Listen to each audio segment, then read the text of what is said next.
Det er Dicks ekskones forældres hus, som Cyrus lige vil vise mig. Wow. Wait, don't film me carrying wine. Oh, I'll say it's for you. For me, I mean. There you go. Thank you very much, Cyrus. She's getting some peanuts and some really good peanuts. All right. I wish I understood Fahrenheit. Fahrenheit, yeah, it's so that temperature is probably what? 75 degrees out. What's that? Probably what, 30? 30? Maybe. Wow.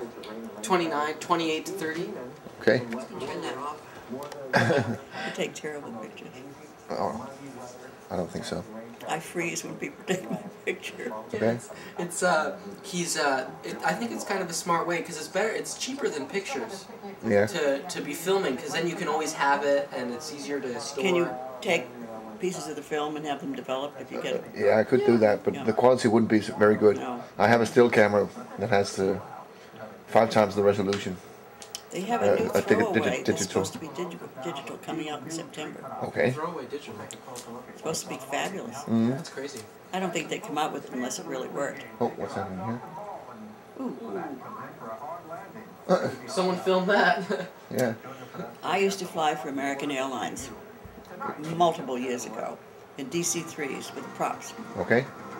We were coming into Detroit one day, and the weather was bad, and I was with a man named Captain Art Tappan, who was really a great pilot. Mm-hmm. And we circled because the weather was bad, and they wouldn't let us in. And then they told us to dump the fuel and make a belly landing if we could get in. I mean, it was really weird. And Art said, "To hell with it. The next time they tell me anything, I'm going to shut the radio off and go in." And he did, and he landed beautifully. Okay. Didn't get into trouble either. No. But he was determined.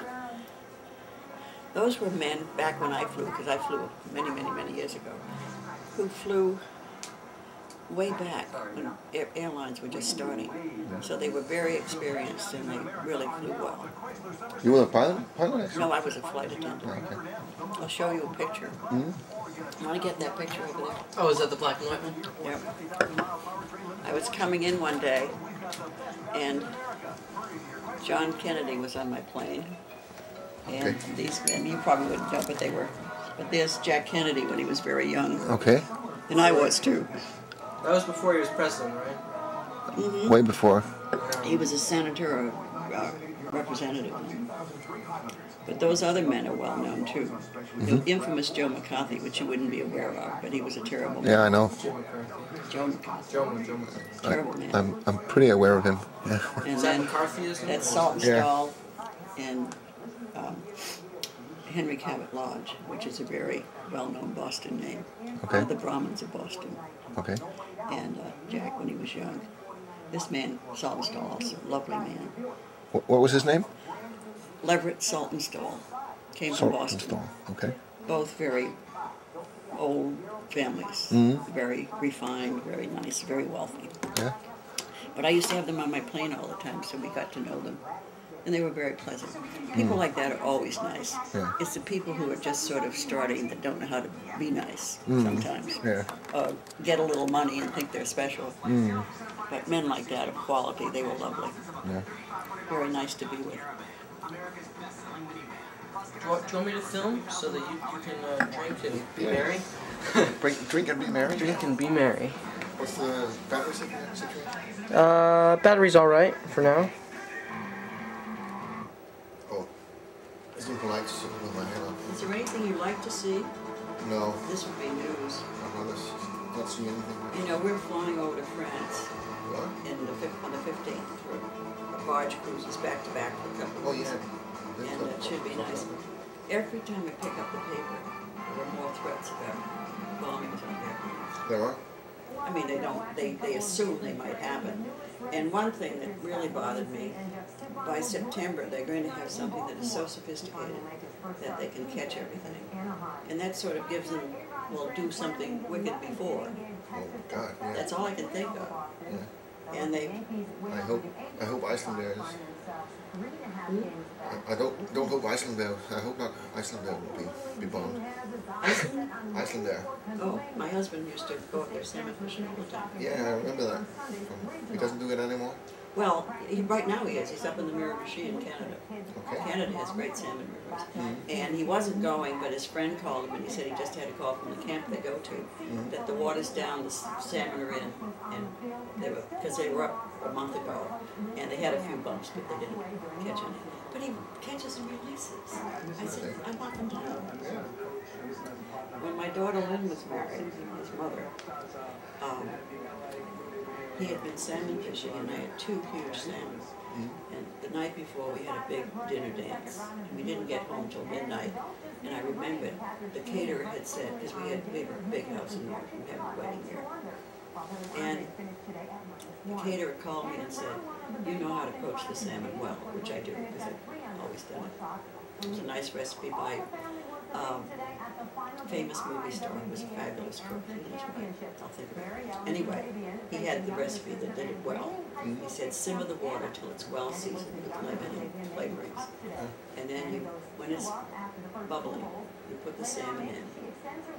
And when it comes to a bubble again, you turn it down low, 5 minutes to the pound, then take it off. And it's perfect. Okay. So anyway, I had 2 big salmon to poach for the wedding. And at 2 o'clock, my husband said, what in the world are you doing down there? I said, I'm poaching salmon. He said, poaching salmon? Because the caterer had said, you do it and I'll dress it. But you can't put it in the refrigerator until it cools. And by the time I took it out and I got it skinned and ready to put in the refrigerator, I had to wait till it cooled a bit. But it was delicious and everybody loved it. Did he ever go to Greenland, your husband? No. He's been in Greenland. There's pretty good salmon water there, Mostly Iceland. And, right now he's up in the Miramichi. Canada has some good salmon rivers. And where else has he been in Europe? He's always doing this. I live in Greenland now, actually. You live in Greenland? Yes. It should be Iceland, and Iceland should be Greenland. They always say they were names wrong. Yeah. Yeah, but there's a lot of ice in Iceland too. And actually, there's some truth to it, because the ice in the sun, it looks kind of green actually. He had a wonderful guy. I can't think of his name right now. A lovely man. And they went for years. He ran a newspaper. What are you doing? So I can get both of you. Don't mind me. When you have white hair, you take pictures and you look very blank. And I've had this since I was in my 30s. I don't think much of it was like this. Yeah, I remember you went here too. I've always, I mean, as long as I can remember. I started in my teens, and I used to diet. My hairdresser finally said, you know, there's no reason to diet. You have no color. It might look all right, so let it grow. It was startling. Suddenly there was snow white hair. We saw a woman today. We were on a trip, taking Zara's and I. She was, thought she was in her 40s, and she had white hair ever since she Well, was. my aunt had it, but she had very thick, very fine hair, curly hair, and it looked very pretty. Mine was, I have very fine hair. I have a lot of it, but it's very fine. Because when you're in the 30s, you don't want to have white hair. But even when I was flying with American, and that was in my 20s, I had a lot of gray, and they used to tease me. Pilots used to tease